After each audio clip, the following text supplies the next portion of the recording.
అందరికీ నమస్తే, good morning, శుభోదయం. Today date 12-3-2025. Time at 10 o'clock AM.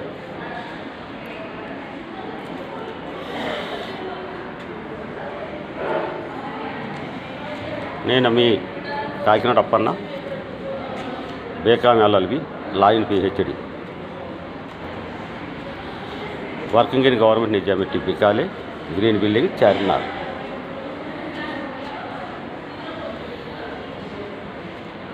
I was completed in service training IST and APR and PAR. So today topic is SC reservation classification ABCD. ఈరోజు 12/3/2025 ఉదయం assembly అనగా శాసనసభ, శాసన మండల, ఆంధ్రప్రదేశ్, తెలంగాణ ప్రభుత్వాలు సమావేశం.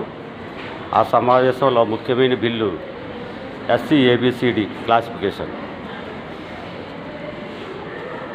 అయితే వన్ కమిషను వారు ఇచ్చిన విధానంలో ABC ఆంధ్రప్రదేశ్, తెలంగాణ రాష్ట్రాల్లో జస్టిస్ సమీమ్ అఖ్తర్ గారు మరియు సీనియర్ IAS ఆఫీసర్ మిశ్రా గారు 3 గ్రూపులుగా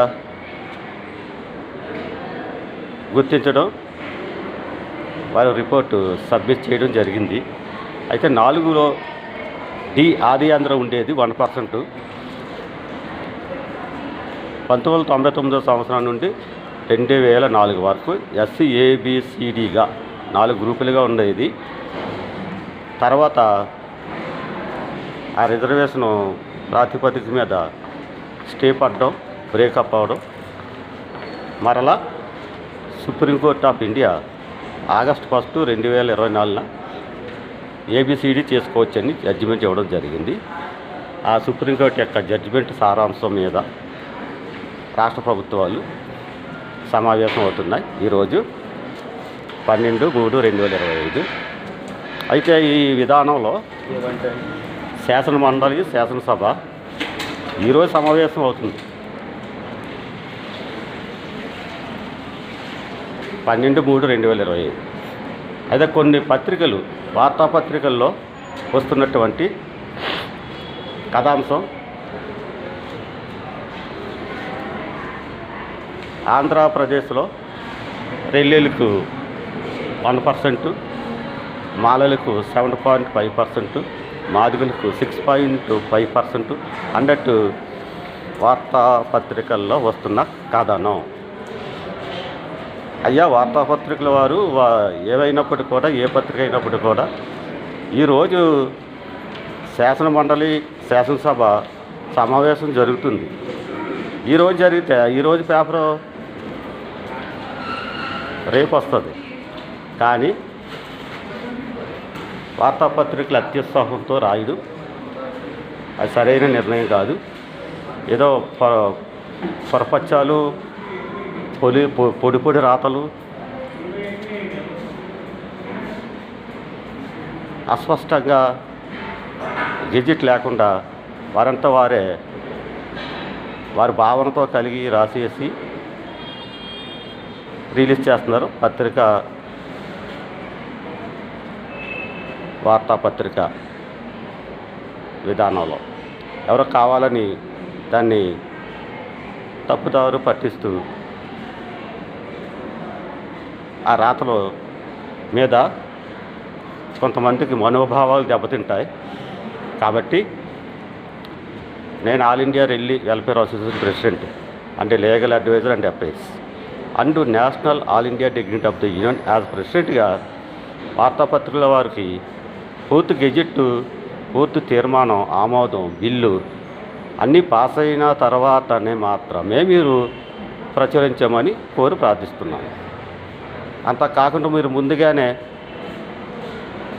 వార్తాపత్రికల్లో రాస్తున్నటువంటి విధానం అది ఇంకా గెజిట్ కాకుండానే మీకు ఎంత శాతం మీకు ఎంత శాతం మీకు ఎంత శాతం అని చెప్పి రాస్తే దానివల్ల ఆ ఎస్సీ షెడ్యూల్డ్ కులాలు మరి అన్యాయానికి గురవుతున్న కులాలు మనోభావాలు తీస్తాయి. దయచేసి పత్రికా వారు ప్రింట్ మీడియా గమనించాలని కోరుతున్నాం. ఈరోజు ఇంకా జరుగుతుంది శాసనమండలి మీటింగ్. బిల్లు పాస్ అవ్వాలి, గెజిట్ రావాలి. వార్తాపత్రికలు వాళ్ళ ఇష్టానుసారంగా ఎంత పర్సెంట్ ఇస్తున్నాం. అందులో ఢిల్లీకి ఆంధ్రప్రదేశ్లో 1%. ఎప్పుడో పూర్వం అది. మరి మాలలకి 7%, మరి మాదిగులకి 6%. అప్పుడు పూర్వం ఆది అందరికి 1%. మరి ఇప్పుడు పెరిగింది వాళ్ళకి. యాక్చువల్గా 50% పెంచుకోవచ్చు. రాజ్యాంగం మనకి ఇచ్చినటువంటి సదుపాయం. ఇంకా 15%లోనే మనం తన్నులాడుకుంటున్నాం. అయితే కొంతమంది ఈ రెల్లి కమ్యూనిటీ మీద కాస్త అక్కుసతో భావంతో ఉన్నటువంటి వారు అనుకోవాలి. అప్పటి నుంచి ఇప్పటి వరకు 1%ఏనా? అన్యాయం కాదా? అది పత్రికలు రాస్తున్నటువంటి తప్పుడు కథనాలు. తెలంగాణలో 3 గ్రూపులు చేసి అందులో మాలా రెల్లీలకి 5%. మరి ఆంధ్రాలో 3 గ్రూపులు చేసినట్టయితే వారికి ఎంత శాతం ఇవ్వాలి? ఈ పత్రికలు వాళ్ళ పొడి రాతలు, అస్పష్టమైన విధానం రాసేసి ప్రజల్లో లేనిపోని అభద్రత భావం, మనోభావాలు దెబ్బతీసే విధానం చేయకూడదు. గమనించాలి. ఈరోజు శాసనమండలిలో, శాసనసభల్లో, ఆంధ్ర తెలంగాణలో ఆ టాస్క్ కంప్లీట్ అయినాక అప్పుడు రాయండి గెజిట్ పూర్తి స్థాయిలో, గెజిట్ లిస్టు జీవోలతో సహా పబ్లిక్కి మంచి చేయడానికి ప్రయత్నించండి. పత్రికల వారికి మనవి. వారి మనోభావాలు దెబ్బతినేటట్టు ఎప్పుడో పాత చింతకాయ పచ్చడి పర్సంటేజ్ 1% రిలీలకి 1999, ఇప్పుడు 2025వ సంవత్సరం. ఇన్ని సంవత్సరాలుగా ఎంతో కొంత పెరుగుతుందని ఆశిస్తారు కదా సాధారణ షెడ్యూల్ క్యాస్ట్ రిలీ కమ్యూనిటీ వారు. గ్రూప్ ఏలో పెట్టారు. ఇన్ని సంవత్సరాలుగా వారి జనాభా నిష్పత్తి పెరుగుతుంది కదా. వారు 5% అడిగారు.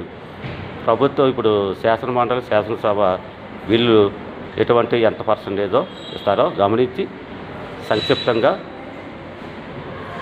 వారు ఎంత ఆమోదిస్తారో దాన్ని బట్టి రెల్లి ప్రజల మనోభావాలను బట్టి ఏం చేయాలో ఆలోచన, ప్రణాళిక ఉంటుంది.